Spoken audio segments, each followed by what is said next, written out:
participants always make a podcast. So whether you Well, have, as we start this, I mean, I am going to get back up and make sure my degrees are all lined up. well, you can see but, on the, um, but you can see in the background, the little one is slightly crooked, but well, it's okay. I got a little OCD, so I got to straighten that out later today. But I mean, the reality is there are times I feel as though I'm educated beyond my intelligence, but that's another story. So maybe you can do the introductions. Well, okay, we'll start this out. But I also want to highlight, since you highlighted yours, I will Look highlight at my that. full colors. Very colorful. Very Yeah, colorful. I like that. thank you. So my name is Leilani Isa Reed. I am with the Mid-Hudson Problem Gambling Resource Center. And we have here Dr. Larry Force, and this is our third episode of Grief and Gambling. And we're just happy to be here.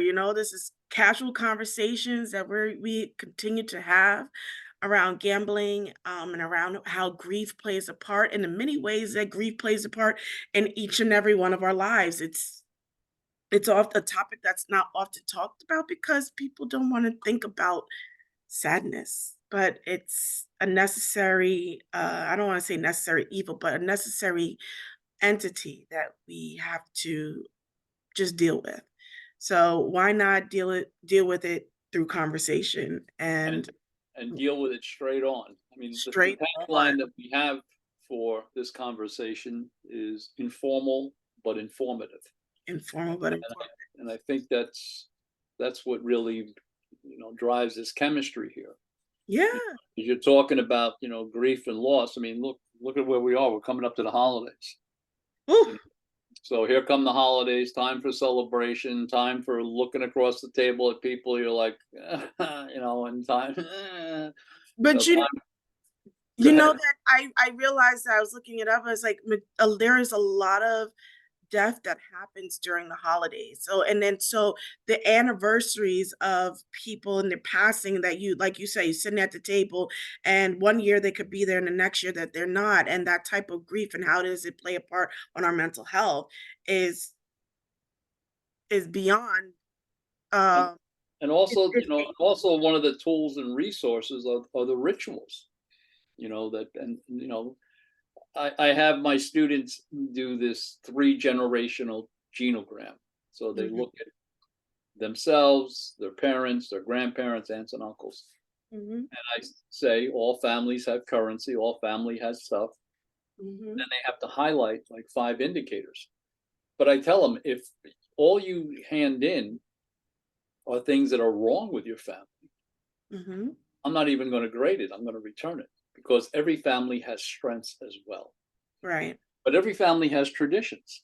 That's And true. I usually teach the course in the fall. And one of the things I kid with them about is that when Thanksgiving dinner comes and everybody's gathering around a table, go sit at the head of the table. See how that plays out. If Because they can. if they can, because people will say, "What are you doing there?" Right. Your grandfather sits there, or your mother, or your aunt, or somebody. But the fact is, we all have traditions. And Yes. you and I talked about offline about this grief and loss and the holidays. The holidays, amplify a lot of emotions, both good and bad. Yes, it does. And I can tell you in my private practice, and I don't know why this year, but this year more than any other year, I've seen a number of my clients really get rattled by these holidays, so much so that they've kind of, you know, I mean, one of the things we talk about is that relapse can be part of the recovery process. There's Mhm. no doubt about it. Just because you raise your hand and you say you're going to abstain doesn't mean, it's a lifetime event. That's why Right. the whole focus on a day at a time. But I've had a couple of my clients really get rattled by these holidays that they started to exhibit some long-standing patterns that they thought they had put to rest. And my point with them is the holidays. I mean, the It's expectation, yeah, the commercialization of it, as you and I talked about offline, it creates a lot of stress for people. it does. It's the stress of having to buy gifts, especially in this economy where not everybody has the means to um to purchase gifts for their families, but it's the pressure because kids want what they want because they see what other kids have, and it's just the pressure of giving, and then there's the pressure of being around family. That is a pressure. The pressure of cooking for a group of people and having to entertain and be around, and what are we going to do? Where are we going to go? And, you know, that's a lot of pressure. That's a Look, lot of pressure that people fall into, and their mental state and their physical health can be affected by it. look, there's no doubt about it. Look, every industry has a rhythm to it, including the therapeutic industry. Hmm. So when do people, have a tendency not to show up for, sessions? August, because they're on vacation, they go to the beach, they go Hmm. someplace, mountains, or lake, wherever they go. When else? December, because they're out shopping, they're preparing for the Hmm. holidays, the whole bit. But the other part of that industry rhythm is that the gyms, if you belong to a gym, you'll notice that in January, the gym parking lots are packed because people have made these New Year's Oh, the resolutions resolutions. that The they're going resolution. to, go to the gym, they're going to work out every day. And then Well, by the end of January, beginning of February, second week, they start to thin out a little bit, the parking lots. And that's when our phones ring off the hook. And why? Because people, through their self-talk, are beating themselves up because they haven't met you know, that goal. met that goal, or they realize that they're not doing what they thought they were going to do. Yeah. That's part of the human condition. But it's the human condition that can be unconditioned. It can be unlearned. It's the excuse me. Yeah, I know you asked me before, like, what am I doing for the holidays? And I'm like, nothing really. And I haven't really done anything with the holidays for some time because, and it has a lot to do with grief. It has a lot to do with grief. When I started to experience my miscarriages back to back, I just didn't feel like being around anybody. I didn't feel like entertaining people because I was grieving. And then it just became, well, um, if it didn't hurt me, if I didn't have to, it wasn't stressing me out to do something. Actually, I feel lighter because I don't feel pressure to be around or do something just because it's a holiday. I acknowledge holiday season for people who celebrate it and things like that. And but for myself, it's not a stress anymore. And it's not like I'm not in that grief state, but I'm just not stressing things. And I think it's because I had to unlearn, but I learned how to unlearn through grief. Yeah, I mean, I teach that's a good point. I mean, I teach a psychology of death and dying class. And my opening lecture is that this is not a course about dying, this is a course about living. And people live uniquely, people die uniquely, and people grieve uniquely. Some people, when my mother, 97 years old, died, what did I do? I wrote a book called The Detoxing of Caregivers as my way of writing through grief. Yep. We recently had the second part of a three-part training series at the college, and it was presented by Dr. Ken Doka. And if you have any interest in learning more about the grief process and the way to deal with it, he is the go-to person, Ken Doka, because he is really a national leader in the field of grief and loss. Hmm. And the second one we just did in early December was about off-time deaths, like suicide and drug overdose and things like that, versus an on-time death. Hmm. Like hospice for many people is truly a gift because you have a time to say goodbye. Hmm. And this is the second part of a three-part series, and the next one we'll do in the spring. And the theme that he's bringing to the table is post-traumatic growth, which is the way about working your way through grief. Hmm. You and I talked prior to recording this, is that, about the impact of early childhood issues on people. Yeah. And I gave you the example of someone saying, "Hey, you're not your father." What a relief in many ways. We all have histories but that's not the only thing that we have. You know, you know, We so have the joy, we have the experiences, we have the memories. We have like it, whether it's joy, the memories can be joyful or painful, but we have those things. And but sometimes going back to you're not your father, but or you're not your parent or your relative, um some of the behaviors that people they exude is behaviors of their relatives, their parents. it, And those are some learned behaviors, right? well, Especially when it comes down to gambling, if a memory it's during the holidays, that that it's something that's always talked about in terms of you get a scratch off in your stocking stuffer. You could possibly you'll find your family members playing cards at the table and gambling at the table during the holidays, or so these are memories that sometimes people want to hold dear and also repeat because it's a good memory. right. There's something in our field called anticipatory socialization. Hmm. So you kind of so I asked my college age students, what's childbirth going to be like, knowing they haven't had children, and they describe it as though they're in the delivery room. I Hmm. asked my college age students, what's menopause going to be like, and they give me they can describe it to a detail, even though they haven't been through menopause. And the question is how, because of what they've witnessed. So Hmm. the same thing when it comes to aging and behavioral types of things.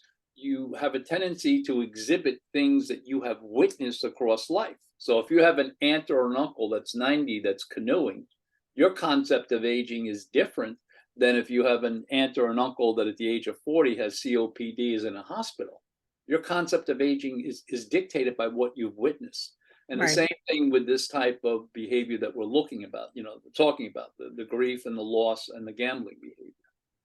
I, Hmm. I've decided that 2024 is, for me, as I told you offline, is going to be the year of unfinished business, because I have a couple projects that I really want to finish. And one of the things that I've been thinking about, because I do a lot of writing, is the title of, and I don't know how it's going to be, if it's going to be a book or it's going to be a monograph, but we talk about problem gambling. Hmm. The agency that you're associated with, that's their banner. What I want to talk about is a different shift to this. And what I've titled it is The Gambling of Problems. Not problem gambling, but the gambling of problems. Because I see a lot of people that they just don't know how to cruise. They just don't know how to exhale, or if you're going to talk about the past, okay, and be depressed, you're going to talk about the future, okay, and be anxious. What about the here and now? Why does it always have to be something? Why some people just love chaos. Yeah. They just love to be able to, balance those incoming missiles, whatever it is. And it's kind of like the gambling of problems. I got to further think this through, but I started with a title, to be able to, because it's not the gambling of problems, and how people have a tendency to, they relish being in chaos, the distraction. Yes, but that again, that's a taught behavior because we are in a society where everything is so fast paced and we have access to so many things. And you don't really have to even move out of your bed to even get a day started, you know? Um, and God knows that contributes to a lot of physical health problems. No But doubt. it's the gamble that we're willing to take because everything is so fast paced. We can we can do and say whatever to people and to ourselves with no repercussion because everything is so fast, and we are gambling. If it was a sense of gambling, but we're gambling with our future, we're gambling with humanity, our sense of humanity when it comes down to that, and the preservation of humanity, because we have become accustomed to this fast-paced lifestyle. and not retaining how to this power of now. And that's a book too, the power of now. It is a book. But it being in the moment and learning how to be in the moment. Well, I Um, read this article not too long ago, news clip, that did a survey of people, and a higher percentage of people would rather lose their wallet than lose their phone. yeah, You know, I can see because that because everything's on your phone. because this has changed so many things, including the holidays. I have a family member that I was talking to the other day, and he's indicated that Christmas he's going to say something at the Christmas table for he and his family, and what he's going to say is to everybody, put your phones away, because of the fact that he gets really irritated when everybody gets together for a holiday or a family dinner, and everybody is texting on their phones. My dad was like that too. So he doesn't know how it's going to go, but he's like, I got to say something. I mean, this technology, what you were talking about, we're continually being bombarded. It's no longer we have to figure out how to access information, but now we have to figure out how to filter information. And we also What have is it that we really want? we also have to figure out how to protect ourselves and in terms of avoiding any triggers that may put us back into a situation that we don't want to be put back into.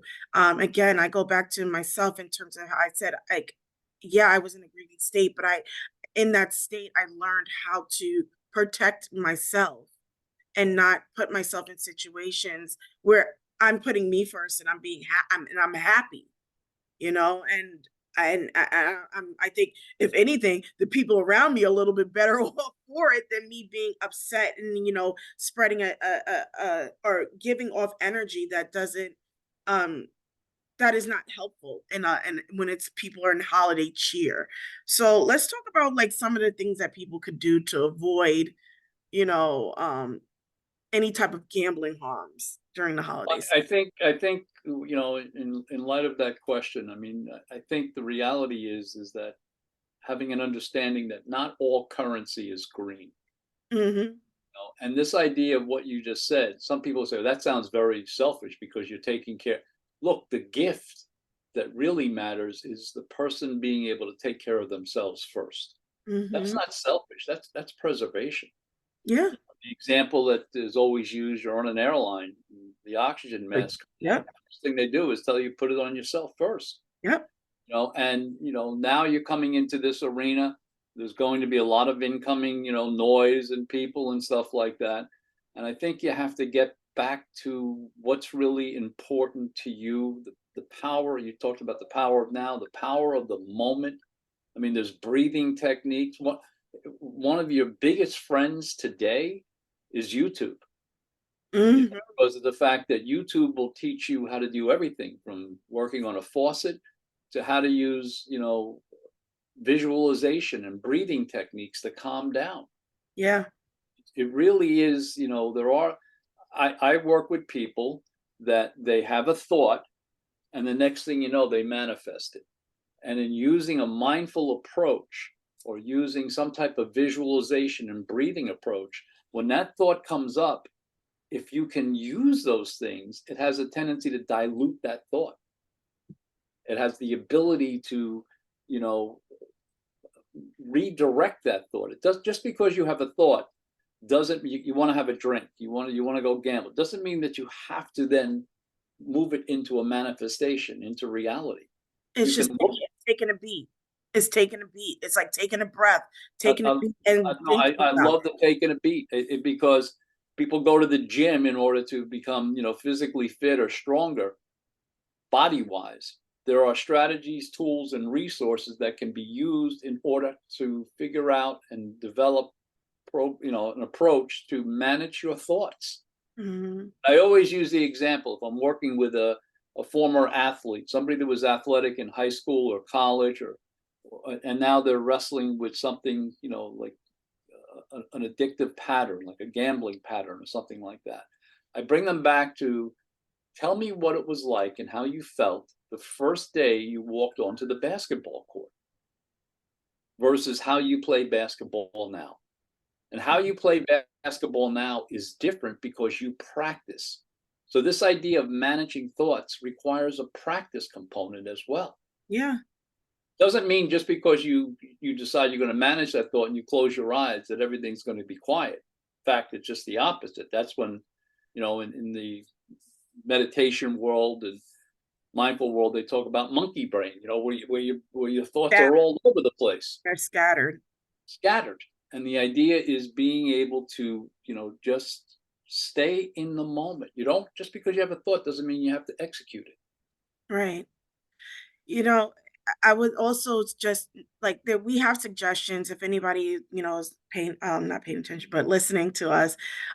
We have resources on our website, NY Problem Gambling, nyproblemgamblinghelp.org/, Mid-Hudson. But one of the things I wanted to highlight is just definitely reach out to, your resources in terms of if you're really feeling triggered or if any person is feeling triggered, is to reach out for help. And, I know you are one of our therapists who works with individuals with with gambling problems. But it's leaning on your supports. I think it's so key to feeling that you're not alone and feeling that there's there's no reason or you don't have to just do because other people are saying do. You don't have to. You have to be able to make up your own mind and being able to have those honest conversations with yourself. And if you're not able to have those honest conversations with yourself, lean on your supports to have those honest conversations so that they can hold space with you. Because when, it's not when you're strong enough, because I think everybody's strong enough because you're strong enough to just be. But when you are feeling at a low, it's okay to lean on your supports. And that is so important. And I think the summary line for that is you don't have to do this alone. No, you There's don't. there are so many resources that are out there available, phone, internet, 24/7. Hmm. And the program that you're affiliated with. I mean, what a valuable resource. And I'm not just saying that because you're here. It's a tremendous valuable resource that people have to understand. The individual and the families, they don't have to do it alone. No, they don't. No. So with that said, we'll say happy holidays Happy and holidays. see you in the new year, See you in 2024, 2024. of of handling unfinished business. Unfinished business. Yes, we're gonna All right. handle a lot. Great seeing you. Thank you so much. You're welcome.